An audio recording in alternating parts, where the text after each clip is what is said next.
같이 보겠습니다. 하나의 말씀 에베소서입니다. 에베소서 4장 5절 말씀입니다. 에베소 4장 5절 말씀. 에베소서 4장 5절 말씀입니다. 다 찾으신 줄 알고 다 찾았죠? 다 찾았죠? 예, 우리 한 목소리 읽겠습니다. 주도 하나요, 믿음으로 하나요, 예배하나요. 아멘. 기도하시겠습니다. 아버지 하나님 감사합니다. 우리가 살아가면서 하나님을 잊을 때가 간혹 있지만 하나님이 끝까지 지켜주시고 역사하셔서 어려울 때마다 주님이 위로하시고 만져주시고 하나님이 용기 주셔서 이렇게 하루하루 살아갑니다.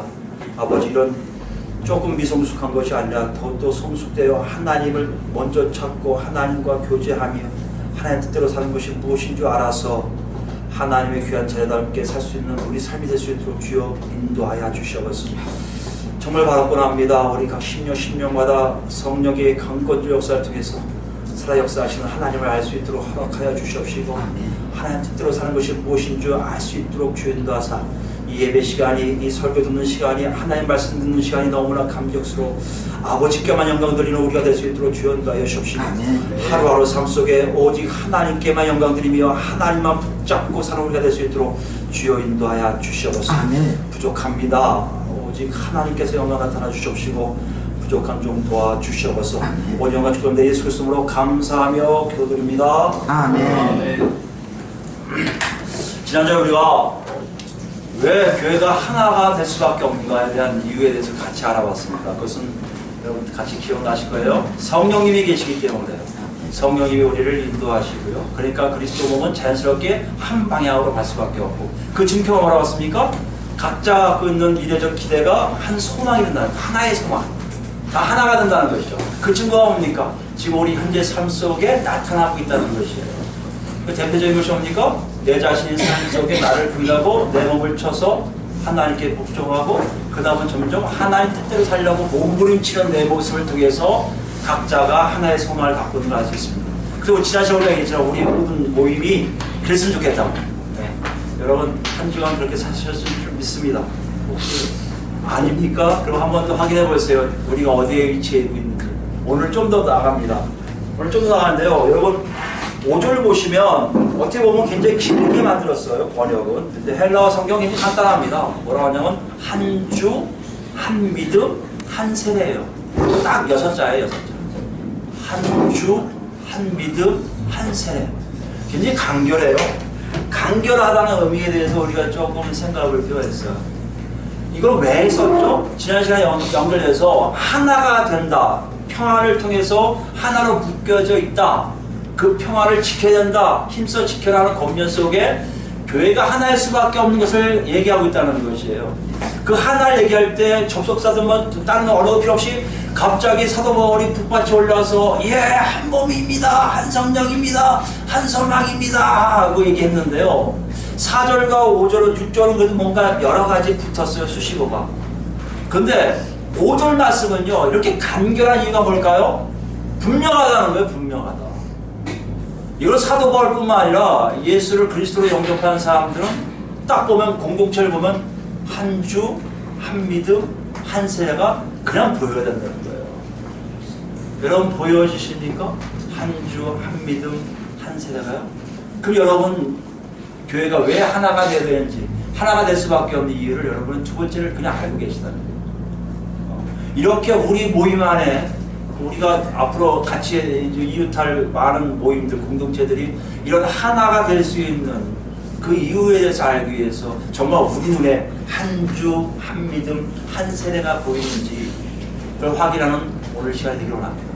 그걸 알기 위해서 어떻게 돼요? 각 단어의 의미를 알아야 되겠고요. 그 의미를 안 후에 그것이 어떻게 서로 연결되었는지 알면 우리가 쉽게 더 이해하고 우리가 경험하고 있는지 보고 있는지를 알 수 있다고 생각합니다. 세 단어 여러분 보시겠지만 뭐가 제일 가장 많이 여러분 합니까? 주요 아니면 주가 제일 많이 했겠고요. 그 다음 믿음을 얘기했겠죠. 어찌 보면 세 단어 중에 제일 안 쓰는 게 뭐예요? 세례. 세례라는 단어는 별로 안 써요. 근데 여러분 여기분 다 대부분 다 경험하셨을 겁니다. 교회 안으로 들어올 때 반드시 행해야 될 의식이 뭡니까? 세례였어요. 사실 예배드리는 공간에 오는 분들은 달라요. 예배드려서 아직 세례를 받지 않은 분도 계시겠지만 예배드리는 게 아니라 어떤 교회라는 공동체 안으로 들어올 때는 누구든지 다 세례라는 의식을 다 치렀다는 거지.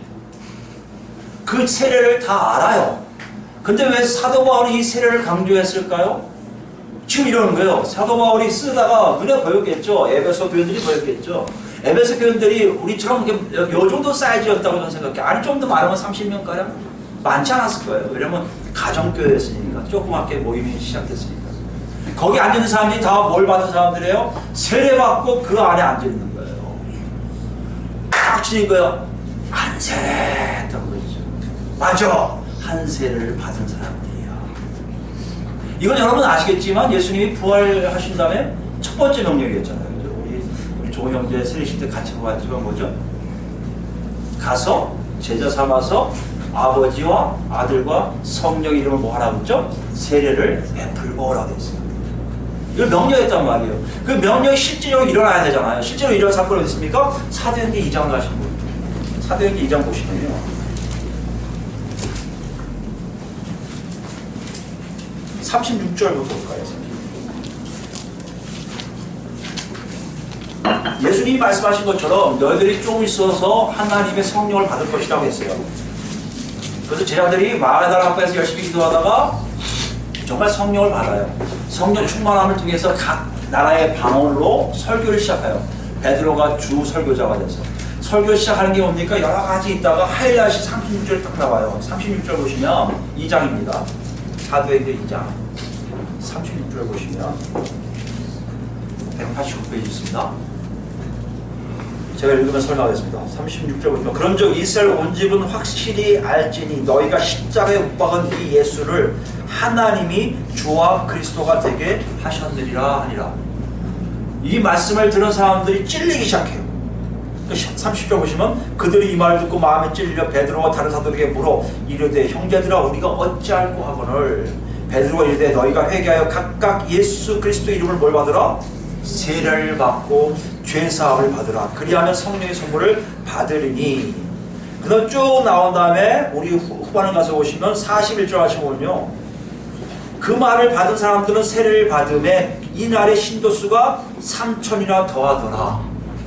그런 다음에 41절 보면 그들이 사도의 가르침을 받아 서로 교제하고 떡을 떼면 오로지 기도하기 힘쓰리라. 지금 뭔 얘기하는 거예요? 교회라는 그리스도 몸이 형성되는 과정에 반드시 겪어야 될 세례를 베푸는 현장이 바로 실제적으로 일어났어요. 예수님이 말씀하신 세례를 베풀라는 얘기가 실제적으로 제자들을 통해서 하루에 3,000명이나 되는 사람들에게 세례를 주고 그들이 뭐가 된 거예요? 교회의 몸으로 들어왔단 말이에요.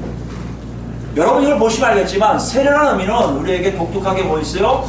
교회라는 우리가 얘기하는 이 예배당에 모인 사람들 얘기하는 게 아닙니다. 하나님이 보시기에 하나님의 자녀요 그리스도의 몸으로 여겨진 사람들에게 베풀어야 되는 의식 첫 번째 의식이 뭐다? 세례라는 거예요. 그 사도 바울이 한 세례, 하나의 세례라는 얘기는 다른 세례가 없다는 거예요. 어떤 세례를 있는 걸 보니까요. 예수 그리스도 이름으로 세례받고 제사함을 받고요. 그 후에 성령의 선을 받는 세례풀이 없다는 겁니다. 이걸 다 겪은 거예요.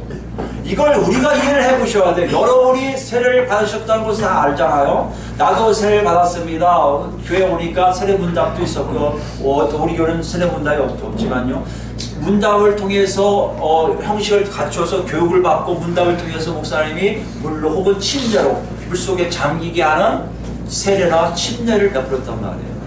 이것을 다 경험한 사람들이란 말이에요. 이것을 경험한 우리들에게 사도 바울이 얘기하고 싶은 한 세례의 의미 뭡니까?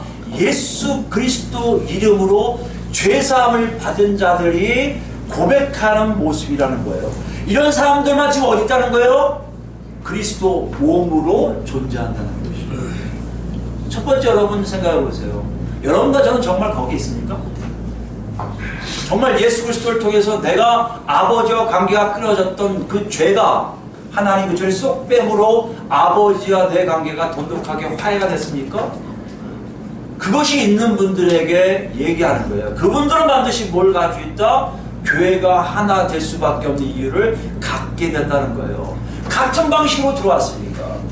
엄마 뱃속에서 나오면 또 동일하게 다 형제자매가 되듯이 같은 방법으로 하나님 안에 들어온 사람들은 다 한 형제, 한 자매가 될 수밖에 없다는 것이에요. 그것을 얘기하고 있습니다. 그런데요, 사도 바울이 얘기하고 싶은 그 내용이 더 깊은 내용은 우리 36절을 다시 하시면 이걸 한번 생각해 보셔야 돼요. 그것이 어떻게 오늘 본문에 나온 한 주, 한 믿음과 연결되냐는 문제예요. 그 세례가 무슨 연결되지? 하고 그때 36절 아까 읽었지만 유시에 보시면 알 거예요. 너희가 십자가 못 박은 이 예수를 누가요? 하나님이 뭐와 주와 그리스도가 되게 하셨느니라 하니라. 그리스도를 알아요. 그리스도는 뭐죠? 히브리어로 메시아. 뭐죠? 왕이란 뜻이에요. 마지막 때, 종말 시대에 마지막으로 하나님이 세운 왕을 얘기합니다. 그 왕이 곧 하나님과 같은 맥락의 통치자로서 그 이후에는 새하늘과 새 땅이 온다는 거거든요. 이건 어느 정도 이해가 돼요. 하나님이 왕으로서 오셨다는 하는데 오늘은 우리가 본문에 얘기한 주에 대해서 초점을 맞추기 위해서입니다. 주. 여기 뭐예요? 주가 있습니다. 주와 주. 이 당시 유대인들에게 이 주란 단어가 굉장히 좀 조심스러운 단어예요. 왜 그러냐면 이게 유대인들이 주 하면 누구를 생각하냐면 여호와 하나님이에요. 물론 존경하는 사람들에게 랍비오, 큐리어스라고 우리가 번역을 하지만 그들에게는 그 랍비오지 주가 아니에요. 아도나이라는 의미는 여호와를 나타내는 건데 왜 여러분이 아시겠지만 구약에 하나님의 이름을 어떻게 하지 마라? 망령되이 일컫지 말라고 했어요. 그러니까 여호와의 이름, 여호와라는 단어도 정확한지 아닌지 모른다고 얘기하잖아요. 학자들이. 왜 그러냐면 여러분 잘 아는 거룩한 내자라고 들어보셨어요? 거룩한 내자? 성스러운 내자 이렇게 되죠. YWHW라는 단어를 한번 보셨을 겁니다. 킹제임스 버전 보면 거의 다 YWHW 되어 있어요. 그러니까 여호와의 이름을 부를 수 없어서 내자로만 그냥 YW 영어로 하는 거예요. 히브리어로 써겠죠. YWHW라고 내자를 적었어요. 그리고는 이거 적을 때도요 붓을 바꿔요. 거룩하니까 이름이. 붓을 바꿔서 그 이름 적어놓으면 이 붓은 안 써요. 버려요. 그리고 딴 걸 다 쓰다가 또 야훼라는 이름, 우리가 여호와라는 이름 거룩한 내자를 쓸 때 다시 붓을 바꿔서 내자를 씁니다.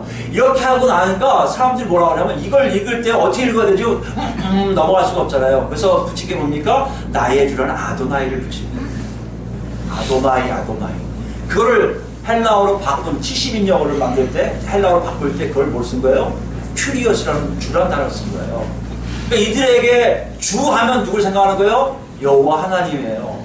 생각해 보세요. 예수님을 하나님을 지칭할 수 있는 사람들 누가 있었겠어요? 여러분 이 당시 사람들 보면요, 이런 사람들이 이미 예수가 죽었다가 부활한 건 몰라도 죽은 현장에 있었던 얘기를 다 들었던 사람들이에요.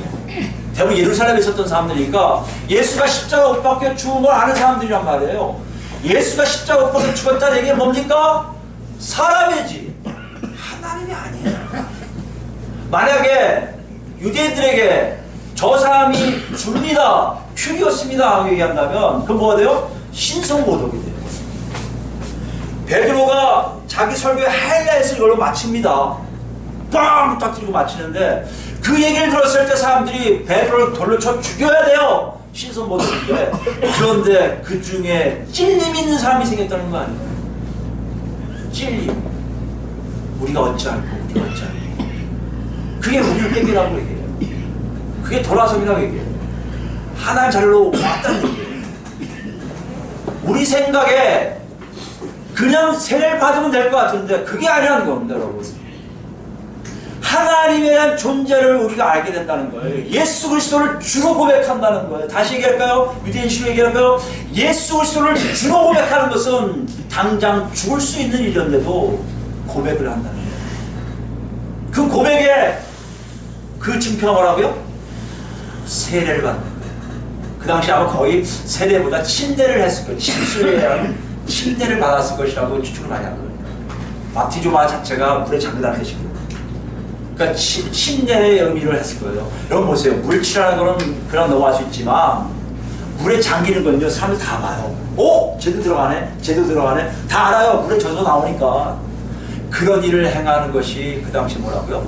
세례란 말이에요. 나는 누구를? 예수를 사람뿐만 아니라 하나님과 같은 존재로 인정합니다. 마태복음에 나오는 베드로의 고백처럼요. 당신은 주는 그리스도시요 살아계신 하나님의 아들이십니다의 고백과 같은 일치하는 거예요. 이걸 여러분 생각해 보세요. 이거를 그대로 바울 사도가 가져왔단 말이에요. 바울 사도가 왔다면 헬라인들은 어떻게 생각했을까? 이출한 단어가 여러분. 헬라인들에게도 이출한 단어는 독특해요. 그 당시에 노예제도가 있었잖아요. 노예제도가 있으니까 거기에 큐리어스, 주인하고 부르는 사람이요. 그 받는 사람한테 모든 권한을 다 이임하는 거예요. 합법적으로 이거 인정이 돼요. 노예제도가 있었기 때문에. 내가 저분한테 주인하면 그 주인은 이 사람에 대한 권세가 있고 권위가 있고 지배력이 있는 거예요. 그래서 지배자, 학자, 뭐 여러 가지 종교하고 싶은 사람들도 큐리어스가 불리지만 대부분 사람들이 알고 있는 건 뭐냐면 노예제도에서 노예들을 내 마음대로 처분할 수 있는 사람들에게 뭐라고 부른다? 주인이라고 불러요. 저분이 나의 주인이십니다 하면 이건 자기 노예란 뜻이고요. 노예란 뜻이 뭡니까? 저 주인이 나를 마음 놓고 처분할 수 있어요. 팔아도 되고요. 죽여도 되고요. 아무 문제 없는 것을 얘기해요. 이게 헬라인들이 갖고 있는 주에 대한 생각이에요.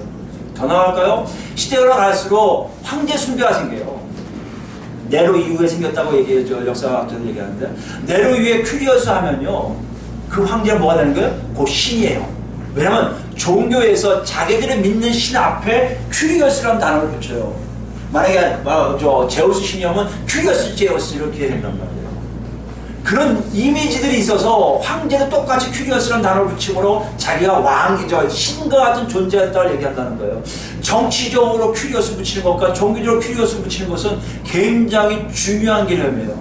그런데요.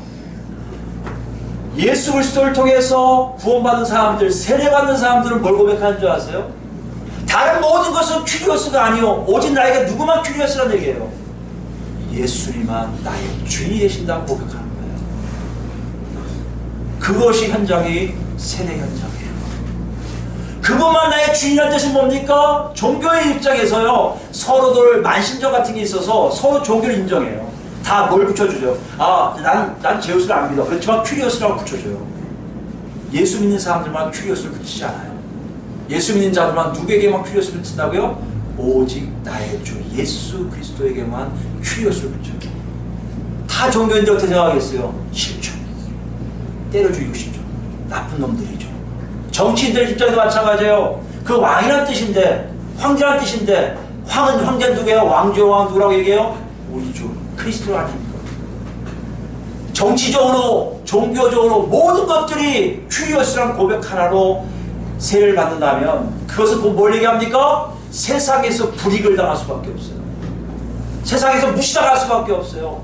세상에서 인권이 다 사라질 수밖에 없어요. 어떤 경우는요, 밥 먹을 수 없을 정도까지 갈 수 있는 위험한 생각들이에요. 그런데 그들이요, 그렇게 고백하는 거예요. 이걸 어떻게 얘기하고 있습니까? 고린도전서 볼까요? 여러분 이걸 들으신 다음에 고린도전서 지금 말씀 우리가 한번 읽었어요. 옛날에요. 오늘 읽으시면 아마 이 뜻을 이해하실 거예요. 우리가 그냥 주요 하는 건 다른 걸 알게 될 겁니다. 12장입니다. 고린도전서 12장 3절 말씀이에요.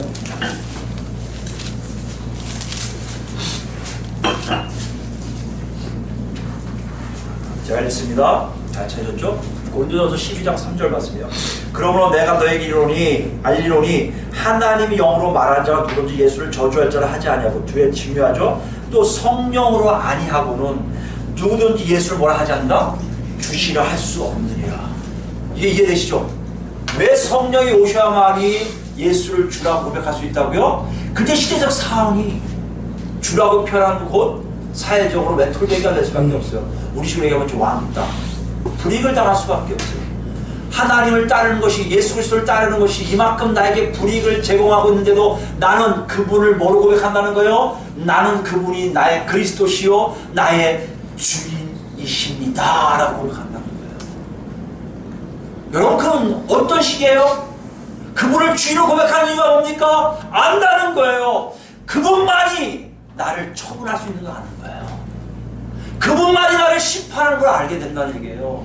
그분을 통해서만이 내가 구원받는 걸 알게 된다는 겁니다. 우리는 그런 고백을 통해 세례를 받은 거예요. 혹시 여러분 중에 그런 고백이 없는데 세례 받은 분 계십니까? 다시 한번 생각해 보세요. 놓고 싶을 거예요. 네가 받은 그 세례가, 침례가 이런 의미가 있는데 너희 안에 이것이 있길 바란다는 거예요. 다시 얘기할까요? 죄사함 받아서 하나님과 화해되고 있지만 뭐가 있다고요? 그분을 나의 주인으로 고백함으로 세상에 불이익이 닥쳐도 오직 그분만 위해 살겠다는 그런 고백의 모습이 세례요. 세례가 그래서 뭐하고 연결되는 거예요? 하나의 주하고 연결되는 거예요. 그 방법밖에 없는 거예요. 예수 그리스도 이름으로 제사함 받아 세례받는 게 뭐라고요? 예수 그리스도를 주로 모시는 행위로 그게 가져오는 거예요.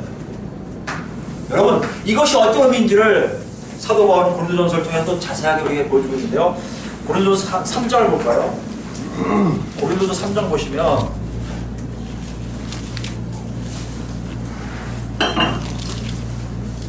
18절부터 보겠습니다. 3장 18절. 고린도 교회는 여러분 저번에 몇 번 얘기했지만 은혜의 충만 역사가 굉장히 많았어요. 성령께서 막 역사하니까 각자들만 은사들 많고요. 각자 은사가 많으니까 기고만장하는 교만들이 막 들어왔어요. 교만해지니까 어떤 일 합니까? 교만해지면요 여러분 분명히 지도자들이 생겨요. 지도자들이 생기는데 예수님이 뭐라 했습니까? 너희들 함부로 선생 되고 지도자 되지 마라. 선생 오직 그분 한 분이요 하나님 한 분이요 지도자도 오직 한 분밖에 없다고 얘기하는데 사람이 그 자리를 차지하기 시작해요.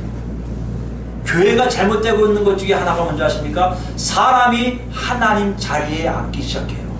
근데 신기한 건요 그 자리에 앉은 것을 누가 인정해요? 같은 공동체 안에 있는 사람들이 그들을 인정하기 시작해요. 그거에 대한 경고 사인이에요. 여기 보면 알겠지만 주인을 주인되게 모시지 못한 모습이 나와요. 여러분 혹시 우리가 속에 우리 삶 속에 우리 교회 속에 아니 앞으로 한국교회가 이런 것이 있다면 여러분 기도하셔야 돼요. 한국교회 모습이 하나 잘못됐습니다 하고 기도하셔야 돼요. 도구하셔야 돼요. 왜요? 하나님 뜻이 그게 아니니까. 어떤 걸까 보겠습니다. 18절 보세요. 아무도 자신을 속이지 말라. 너희 중에 누구든지 이 세상에서 지혜 있는 줄을 생각하거든 어리석은 자가 되라. 그리하여 지혜로운 자가 되리라. 무슨 말씀이에요? 저번에 얘기했지만 세상의 지혜는 아무 짝이 없고 마귀적이라고 했어요. 분열만 초래해요. 그러니까 차라리 세상한테 어리석게 되라. 그럼 누가 역사하세요? 하나님이 지혜롭게 하세요. 하나님의 지혜가 들어와요. 누굴 통해서요? 성령님을 통해서. 19절에요. 이 세상 지혜는 하나님께 어리석은 것이니 기록된 바 하나님은 지혜 있는 자들로 하여금 자기 궤에 빠지게 하시니라 하셨고 또 주께서 지혜 있는 자들의 생각을 헛것으로 하신다 하셨느니라. 여기에 자기가 지도자의 역할이 있는 사람들 보면 다 자기가 똑똑하다고 생각하는 사람들이고요. 그 지도자를 따르는 사람들은 다 자기가 똑똑하다고 생각해서 한국교회 개교회주의가 옳은 것 같은데도요. 그 개교회주의 때문에 한국교회는 지금 많이 병들고 있어요. 주로 뭐라고 얘기합니까? 우리 교회 우리가 정하는데 네가 무슨 상관이야. 이런 얘기를 많이 해요. 여러분 그건 다시 얘기할까요? 우리는 교회가 아니야. 우리는 그냥 사람들 집단이니까 건들지 말의 뜻이에요. 교회는 절대 그렇지 않아요. 교회는 인간적으로 눈을 볼 때는 옳은 것 같아도 법원에서 얘기할 거예요. 그들 교회니까 내버려도 할 수 있지만 하나님 보시기에는 절대 그것이 하나님의 교회가 아닌 것을 밝히세요. 20절입니다. 21절입니다. 그런즉 누구든지 사람을 자랑하지 말라. 사람을 자랑하지 마세요.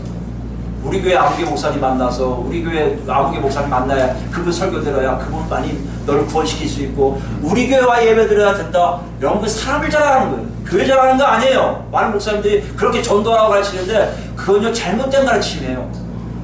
하나님 절대 사람을 통해서 자랑하지 말라고 했어요. 우리 교회 목사님이 설교 잘한다? 아니에요. 하나님이 그 사람을 잘 사용하고 계시다고 말씀하셔야 돼요.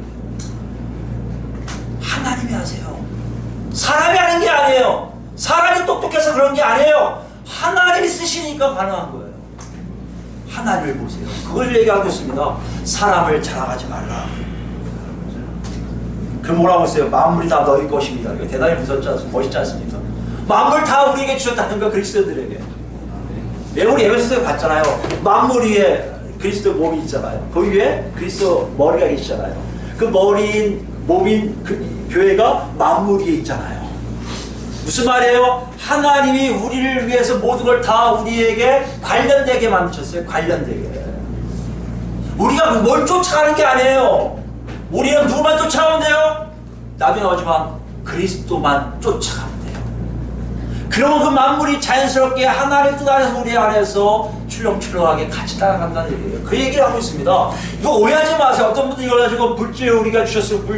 뭐라고 그래요? 물건을 우리에게 주셨으니까 우리가 기도한 대로 물건이 다 온다? 그런 얘기가 아니에요. 읽어봅니다. 22절부터. 바울이나 아볼로나 게바라 다 누구예요?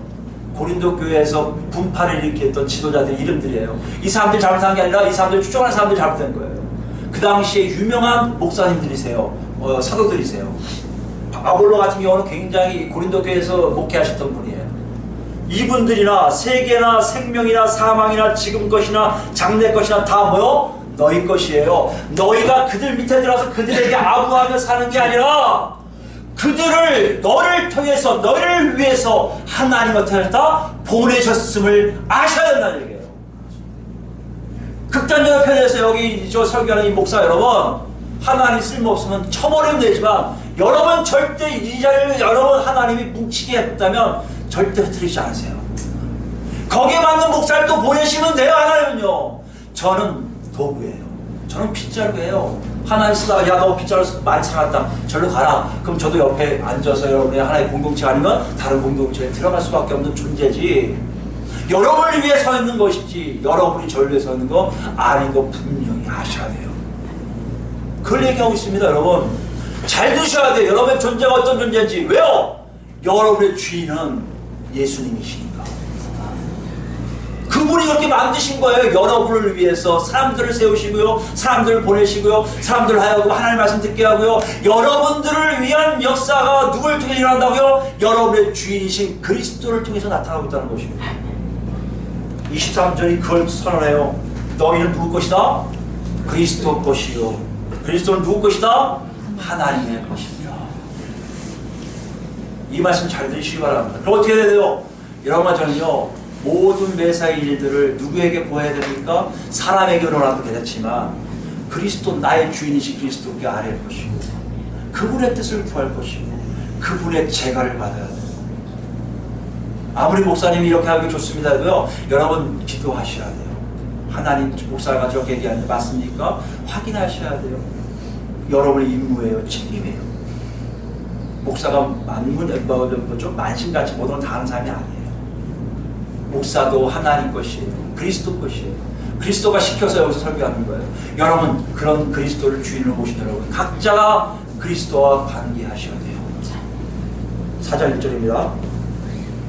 사람이 마땅히 우리를 누구예요? 바울 일행들이에요. 그리스도의 일꾼이며 하나님의 비밀을 맡은 자로 여길지어다. 그러나 우리는 그리스도의 일꾼인 것을 너희들이 알지 않니? 다시 얘기합니다. 그리스도가 보내신 일꾼이라는 얘기예요. 그러니까 그들을 통해서 말씀을 듣고 변화될 수 있고 하지만 우리의 주인 누구다? 그리스도라는 걸 절대 놓치지 말라는 겁니다. 그리고 맡은 자들에게 구할 것 충성이라. 중요하면 3절부터 보세요. 바울이 갖고 있는 생각에 너희에게나 다른 사람에게 판단받는 것이 내게는 매우 작은 일이라 나도 나를 판단하지 아니하노니. 중요한 게 무슨 말씀인지 아십니까? 바울의 주인은 그리스도세요. 바울의 주인이 그리스도니까요, 사람들이 나를 판단하는 것에 대해서 그렇게 중요하지 않아요. 나도 나를 판단하는 것 그렇게 중요하지 않아요. 뭐가 제일 중요해요? 예수 그리스도가 나를 어떻게 판단하실까가 중요해요. 교회 생활하고 모임 생활하면요, 서로 사람들이 평가를 받으려고 합니다. 저 사람이 나를 어떻게 평가하지? 저 사람이 나를 어떻게 평가하지? 이 목사가 되면 내가 지금 하고 있는 것이 잘하고 있는지 사람들 평가를 받고 싶은 게 많이 있어요. 그런데요, 실제로 보면 예수가 주로 고백하는 특징이 뭔지 아십니까? 아니에요. 눈치 볼 사람 딱 한 분, 예수 그리스도세요. 설교 준비를 못했다? 설교를 잘못 나온다? 하나님 죄송합니다. 예수께 모든 것이 다 가 있어야 돼요. 여러분 삶도 마찬가지예요. 여러분 삶 속에 나오는 모든 것들이 누구에게 판단받지 않고 누구에게 제일 먼저 판단받아야 된다? 예수 그리스도께 판단받는 삶이 바로 주로 고백하는 우리의 모습이에요. 4절입니다. 내가 자책할 아무것도 깨닫지 못하나 이로 말미암아 의롭다함을 얻지 못하노라. 내가 생각해 나를 자책할 게 하나도 없어요. 그러나 나는 의롭다 알아야 그걸 어렵다고. 내가 의롭다는 의로운 게 아니에요. 누가 어렵다고 해야 돼요? 그리스도께서. 넌 정말 의로운 자야. 넌 내 정말 제자야. 내 형제야. 이 얘기가 가장 핵심이고요. 나중에 그걸 인정받는 게 뭡니까? 예수 안에서 같이 끌려가서 하나님이 인정하세요. 어떻게 해요? 우리를 부활시키신 다음에 너희는 나와 영원히 경찰이라고 선언하세요. 그것이 우리의 의를 나타내시는 거예요. 우리가 어렵다는 게 아니라 하나님의 우리의 의를 완전히 도장 찍어주시는 거예요. 5절입니다. 4절 후반이요. 다만 나를 심판하시는 주신이라 얘기하죠. 5절입니다. 그러므로 때가 이르기 전에 곧 주께서 오시기까지 아무것도 판단하지 말라. 그가 어둠에 감추인 것을 드러내고 마음의 뜻을 나타내시니 그때 각 사람에게 하나님부터 뭐요? 칭찬이 있으리라. 아멘. 여러분 주를 누구로 섬기고 계십니까? 하나님 예수 그리스도를 여러분 섬기고 계십니까? 그럼 여러분 삶이 달라질 거예요. 그분에게 모두 초점이 가 있을 겁니다. 그분이 싫어하시면 어떡하지? 그분이 원하셔야 할 텐데, 그분이 사랑하셔야 할 텐데, 그분이 칭찬해 주셔야 할 텐데, 모든 초점이 가 있으면 사람의 문제가 아닌 하나님의 문제가 해결되므로 사람에 대한 내 삶이 달라진다는 거예요. 이게 예수 믿는 겁니다. 이게 세례의 의미예요. 여러분 그런 세례를 받으신 거예요. 정말 교회 안으로 들어왔다면, 그리스도 몸을 들어왔다면 그런 세례 받고 들어오신 거예요. 그렇게 달라져야죠. 눈이 달라져야죠. 행동이 달라져야죠. 고백이 달라져야 할 거 아닙니까? 그분만 나의 그리스도시요 그분만 나의 주인이십니다. 아멘. 어떤 일이 일어났어요 여러분? 잘 살아야 될 거 아니에요. 여러분 잘 아시지만 초대교회 때요 그 고백하다가 죽어요. 박해당해요. 박해 내용은 뭐 알겠지만 딴 게 아니에요. 예수를 부인하나요? 예수를 어떻게 부인하는 거예요? 네 주인 아니야. 예수는 나의 주인 아닙니다. 이거 고백하는 거 아니에요. 예수는 그리스도가 아닙니다. 이거 고백하는 거 아니에요. 근데요 박해 나라서 순교한 사람이 어떤 줄 아십니까? 끝까지 찢어도 끝까지 잘라도 뭐라고 얘기하는 줄 아십니까? 사자가 와서 물었어도 그분만이 나의 주님이십니다. 그 고백이 여러분 저한테 있는 거 아니에요? 그 고백이 바로 믿음이에요. 여러분. 다른 게 아니에요. 그게 한 믿음이에요. 여러분 제 안에 그리스도를 나의 고추위를 고백할 때 여러분 안에 뭐가 있는 거예요? 믿음이에요. 믿음이 뭡니까? 라고 얘기했잖아요. 누가 볼 때 참 저 사람 믿을만해. 내 자신에 대해서 믿게 해줄 거야. 이렇게 듣지만 우리가 교회 안에서 뭐요? 하나님의 보증, 하나님의 신실함을 알고 있는 사람들이 절대적으로 하나님을 순종하는 거예요. 이게 믿음이에요. 우리 믿음이 많이 또 흔들렸어요. 지난 시간에 소망이 흔들려진 것처럼 믿음이 많이 흔들려지고 있어요. 믿음하면 뭐로 얘기하는 줄 아십니까? 뭔가 내가 원하는 바를 가지고 오랜 시간 붙들고 있는 것을 믿음으로 따요. 많은 목사님들이 얘기해요. 포기하지 마라. 될 때까지 기도하는 게 하나님 뜻이고 하나님 믿음이라고 합니다. 아니에요. 주인이 아니라고 하면 포기해야죠. 주인이 그 길이 아니라면 아무리 달콤해도 가지 말아야죠. 저 길이라면 아무리 가시밭길에도 가는 것이 주인을 섬기는 종들의 모습 아닙니까? 믿음이 그게 믿음이에요. 내가 원하는 대로 내 뜻대로 되기 위해서 내가 기도하고 내가 예배드리고 헌금하고 봉사하는 게 믿음이 아니라 하나님 입장에서 예수 그리스도의 뜻에 따라 내 삶을 다 집중시키는 게 믿음이란 말이에요. 초대교회 때 에베소 교회 교인들은 그런 믿음을 가졌어요. 한 주인을 고백하다 보니 내 안에 한 믿음이 고백되기 시작한 게 뭔지 아십니까? 주님이 하라시면 무조건 하겠습니다. 그래서 순교하겠어요. 여러분 계시록 보면 아시겠지만 이마에 임받지 않는 사람들에게 매매도 하지 못하겠다 했어요. 여러분 여기 임받는다는 의미 뭔지 아십니까? 이 인이라는 것은 하나님 보시기에 여기 국민중이냐 하나님의 인이냐 인친 게 뭐죠? 성령이 인침받았잖아요. 성령 인침받은 우리에게 뭘 받으라는 얘기예요? 사람의 인침을 받으라는 거예요. 사람의 인침. 그게 육륜이에요. 세상의 인침을 받으라는 거예요. 세상 뜻대로 살게 하라는 거예요. 그렇지 않으면 너 앞으로 매매할 수 없어. 애가 배고파 죽겠다는데 매매를 못하는 거예요. 밖에도 일어났어요. 정말 일어났어요. 그대로 일어났어요. 침 뱉어라. 믿는 사람들 침 뱉고요. 따귀 때리고 우리 공동체인데 그러면 내가 너 매매하게 해주마. 그래서 변질한 사람도 있습니다. 그런데 순교하고 끝까지 사는 믿음은 한 믿음이에요. 죽었다 깨어난 나는 예수 때문에 살고 예수 때문에 죽습니다. 여러분 우리 믿음 어떻습니까? 여러분 세례 받은 거 어떻게 받았습니까? 아까 얘기했지만 그냥 받았는데 아니요. 지금은 하나님 알고 달라졌습니다. 그 세례가 그런 의미인지 몰랐는데 지금 알겠습니다. 그러고 계십니까? 할렐루야요. 아직 아무것도 모르겠다고요? 여러분, 세례받은 거 상관없어요. 다시 원래로 돌아가셔서 예수 그리스도를 만나시기 바랍니다. 그러면 그 안에 그분이 나의 주님이 되시고요, 내 안에 그분만을 위해서 내가 다 살겠다는 고백이 나와요. 어떻게 사는 경우는 그렇게 그 안에 사는 겁니까? 우리 디모데후서 마지막으로 보겠습니다.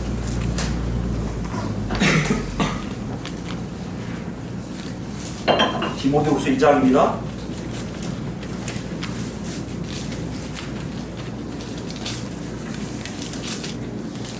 8절부터 볼까요? 2장 8절. 디모데후서 2장 8절. 344페이지입니다. 2장 8절. 내가 전한 복음대로 다윗의 씨로 죽은 자 가운데서 다시 살아나신 예수 그리스도를 기억하라. 이건 누구한테 얘기냐면 여러분 아시겠지만 디모데후서는요, 바울 사도가 디모데에게 쓴 거예요. 디모데는 지금 뭐하고 있죠? 일반적인 사역자예요. 목사 같은 일을 하는 거예요. 사도로서 목사에게 권하는 말씀인데, 이 말씀 속에 믿음 생활이 뭔지를 알게 해주는 내용들이 나와요. 그 적용이 우리한테 적용되면 그대로 될 거예요. 여러분, 사도 바울이 디모데에게만 했다고 생각하지 마시고요, 이걸 여러 각자에게 한다고 한번 생각해 보시면 이해가 되실 겁니다. 다시 살아나신 예수 그리스도를 기억하라. 복음으로 말미암아 내가 죄인과 같이 매이는 데까지 고난을 받았으나 하나님 말씀은 매이지 아니라. 무슨 말인지 이해하시겠어요? 우리는 매어서 말씀을 증거하지 못할지 모르지만 하나님 말씀은 절대 누구도 매이지 못해요. 하나님 말씀은 계속 퍼져나가요. 여러분 잘 들으셔야 돼요. 여러분이 고난받고 하나님 말씀이 안 나온다고 하나님이 끝났다? 한국교회 끝남으로 전세계의 복음이 끝났다? 아니에요. 한국교회만 제외되는 거예요. 열애되는 거예요. 아까도 저번에도 말씀드렸지만 교회에 내가 들어가냐 못 들어가는 문제지, 교회는 반드시 존재해요. 그래서 정신 바짝 차려야 돼요. 정신 바짝 차리고 내가 그런 세례 받았는지, 그런 믿음이 있는지, 그런 주를 섬기고 있는지를 확인하셔야 된다는 얘기예요. 왜요? 하나님 말씀을 매이게 하는 존재는 아무도 없기 때문에요. 그러므로 10절입니다. 내가 택함 받은 자를 위하여 모든 것을 참으면 그들도 그리스도 예수 안에 있는 구원을 영원한 영광과 함께 받게 하랍니다. 어떻게 하라고요? 참는 거 나오잖아요. 서로 용납한 거 나오잖아요. 평화를 왜 힘써시켜야 되는지 나오잖아요. 왜요? 나뿐만 아니라 다른 사람들도 다 구원받게 하기 위한 하나님의 역사라는 얘기예요. 여러분, 예수를 믿는다는 게 뭔지 여러분 아셔야 돼요. 나 혼자 잘 되는 게 아니라 나 때문에 누가 살아나는 거예요. 그러니까 여러분 참으셔야 돼요. 먼저 믿으셨습니까? 무조건 참으셔야 되는 게 여기 나와요. 11절 보세요. 믿부자 이 말이요, 신실하다는 거예요. 너무나 대단하다는 거예요. 우리가, 이건 반드시 이루어진다는 얘기입니다. 믿부자는 뜻은 우리가 주와 함께 죽었으면 또한 함께 살 것이요. 이건 절대 진리라는 얘기죠. 참으면 또한 함께 뭐한다? 왕노릇할 것이요. 뭐하면? 참으면. 주로 섬기는 하나님이, 예수님이 보여주신 사인들이에요. 왜요? 예수님이 이 땅에 와서 모든 고난 다 받으시고 부활 승천하셔서 하나님 높이신 것처럼 우리가 이 땅에서 고난 다 동참하면 동일한 방법으로 우리를 높이세요. 그게 천국이에요. 완성된 천국이에요. 여러분, 여기를 지금 맛보셔야 될 거 아니에요. 그 맛보는 게 뭡니까? 참는 거라고 사도 바울은 디모데에게 가르쳐요. 12절 후반이에요. 무섭죠? 우리가 주를 우리가 주를 부인하면 주도 우리를 뭐한다? 부인하시고 것이라. 주여 주여 하는 예수님 말씀하신 주여 주여 하는 건 자기 멋대로 사는 거 아니다. 주여 주여 하는 자가 다 하나님 나라에 들어갈 것이 아니에요. 누가 들어간다고요? 아버지 뜻대로 사는 자들만 들어오라. 이게 일면상관 아닙니까? 주라는 개념이 그렇게 순종을 강조하는 거예요. 예수를 주로 부인한다는 건 뭡니까? 주로 신하지 않는 게 무슨 얘기예요? 예수를 주로 섬기지 않는 사람들은 자기하고 합법적인 관계가 없으니까 예수님도 저 내 종 아니야 라고 잘라버린다는 얘기예요. 주라는 관계가 이렇게 무섭고 힘이 있어요. 유효하고 효력이 있다는 얘기예요. 여러분 주여 주여 하는 그 이름이 바로 여러분과 저를 바로 하나님 자녀답게 만드는 작업으로 끌고 갈 거라는 얘기입니다. 13절이에요. 우리는 믿음이 없을지라도 주는 항상 믿으시니 자기를 부인하실 수 없으니까. 우리는 신실하지 않아도요 하나님 신실하세요. 우리는 깽판치기 도망가고 싶을 때도 많고요. 하나님 하지 말라고 막 해도요. 하나님 절대 우리 약속하시는 절대 어기지 않으세요. 살리시기 위해 때리기까지 하세요. 그 하나님을 여러분과 저는 주로 모시고 계세요. 그 역사를 여러분 기억하세요. 더 나갈까요? 19절입니다. 진리를 어긋난 사람들을 쭉 얘기했어요. 그 사람들의 믿음을 무너뜨리라. 어떤 사람들은 믿음을 무너뜨리고 그 사람들 가르침을 잘 받으면 믿음을 무너뜨리는 게 나와요. 나중에 이제 읽을 때 한번 보겠습니다. 19절 보겠습니다. 그러나 하나님의 경고한 터는 섰으니 인침이 있어 일렀을 때 주께서 자기 백성을 아신다 하며 또 주의 이름을 부른 자마다 불의에서 떠날지어다 하였느니라. 무슨 말씀 아세요? 주여 주여 한 사람 뭐하라? 하나님 뜻이 아닌 것은 떠날지어다 명령하시는데 뭐요? 떠나게 하실 거라는 얘기예요. 여러분 잘 들으셔야 돼요. 하나님이 여러분을 불의 안에서 자꾸 떠나게 하실 거예요. 그럼 여러분 그분은 하나님 예수 그리스도를 주로 쫓아가고 있는 거예요. 과거에 여러분이 갖고 있는 불의가 임하실 거예요. 예수 믿었다가 다 없어진다? 그렇지 않아요. 육신이 있어서 남은 게 있어요. 가다 보면 하나 둘 짐이 가벼워질 거예요. 불이라는 짐으로. 그리고 어때요? 나중에 보면 내가 의로움으로 화를 거예요. 이게 우리가 갖고 있는 놀라움이에요. 그걸 얘기하세요. 그럼 떠날지인데 어떻게 해요? 보세요. 20절과 21절 중요합니다. 여러분 많이 보신 분도 계실 거예요. 큰 집에는 금그릇, 은그릇뿐 아니라 나무 그릇과 질그릇도 있어 귀하게 쓰는 것도 있고 천하게 쓰는 것도 있다. 여러분 위에 재질이 문제가 아니라 귀하냐 천하냐 문제예요. 하나님이 귀하게 쓰느냐 천하게 쓰느냐 문제예요. 근데요 21절 보세요. 누구든지 이런 것에서 자기를 깨끗하게 하면 무슨 말씀이에요? 하나님 말씀에 순종하여 절대 순종하여 믿음이라고 했어요. 그분이 나의 주님이십니다. 고백하는 사람들은 그분 따라가기 때문에 내가 깨끗해져요. 깨끗해진 사람은 어떻게 된다고요? 귀 쓰는 그릇이 되어 거룩하고 주인의 쓰심에 합당하며 모든 선할 준비함이 되리라. 이게 믿음 생활이에요. 당장 내가 지금 쓰임이 없어도 여러분 하나님이 여러분을 준비시키고 계세요. 저는 여기 모인 우리 식구들이 다 더 성숙됐으면 좋겠어요. 귀 쓰는 글들 얘기했어요. 귀 쓴다는 거 여러분을 높인다는 뜻이 아니에요. 하나님이 쓰시겠다는 거예요. 하나님 어떻게 쓰시겠다는 거예요? 하나님의 그릇으로. 근데 우리가 깨끗하지 못하면요 하나님의 그릇을 쓸 수 없어요. 여러분 그 어쩌라는 얘기예요? 내 안에 있는 것들을 깨끗하게 비우려고 주를 쫓아가는 순종한 삶이 내 안에 있다면 그것이 바로 깨끗해지는 길이라고 말씀하고 계십니다. 이게 믿음 생활이에요. 하나님 요구하신 게 뭔지 알기 때문에 하나님한테 바라는 게 뭔지 알기 때문에 내가 지금 그 삶을 살려고 몸부림치며 하나님을 쫓아가는 거예요. 아빠 쫓아가듯이 우리는 쫓아가고 있는 거 힘드니까 예수님이 우리를 감싸고요. 그것도 힘드니까 성령님이 우리 안에 오셔서 우리를 뒤에서 이렇게 밀고 계시단 말이에요. 매일매일 느꼈으면 좋겠어요. 여러분을 밀치고 계세요. 여러분이 못 가는 거 아시니까. 그게 믿음이에요. 그러니 여러분 어떻게 고백하실 거예요? 그분만이 나의 주인이라고 고백하지 않겠습니까? 사도 바울이 그걸 본 거예요. 야! 한 주, 한 믿음, 한 세례. 이 간결함 속에 우리 모두가 있는 거 아니에요. 만약에 없습니까? 또 그 소리예요. 안 잊으셨어요. 아직 예수님 안 오셨으니까. 정신 바짝 차리시면 돼요. 눈 뚝 크게 뜨시고요. 정말 내가 그런 세례를 받았는지, 정말 나의 주인이 되셨는지, 나의 주인이시면 그분만을 위해서 내가 다 모든 걸 다 바쳐 살고 있는지, 내가 정말 가장 아끼는 거는, 가장 중요히 여기는 거는 세상의 삶도 있지만 그보다 더 중요한 건 내 안에 하나님이 역사하며 불의를 떠나는 삶이 있는지 없는지, 그것을 확인해서 정말 우리 안에 하나님이 일치됨이 있고, 이것이 다른 사람들에게 저게 예수 믿는구나, 예수 믿는가, 우리를 통해서 쓰시는 작업이에요. 아 저게 예수 믿는 거였구나 한다면 하나님의 영광이 우리 한국교회에 놀랍게 비치실 거예요.